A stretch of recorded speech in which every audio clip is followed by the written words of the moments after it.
इस चिड़िया के गले में कुदरत ने ऐसा मशीन फिट किया है कि ये जो भी आवाज एक बार सुनती है तुरंत उस आवाज की कॉपी करना चालू कर देती है। जैसे किसी बच्चे की रोने की आवाज या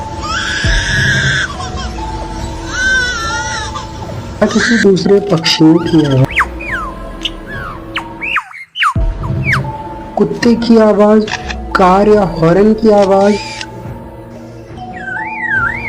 दरअसल इस बर्ड का नाम लायर बर्ड है, जिसे हम लोग मिमिक बर्ड के नाम से भी जानते हैं। इसकी आदत है किसी भी आवाज को 30 सेकंड तक सुनने के बाद उसको लगातार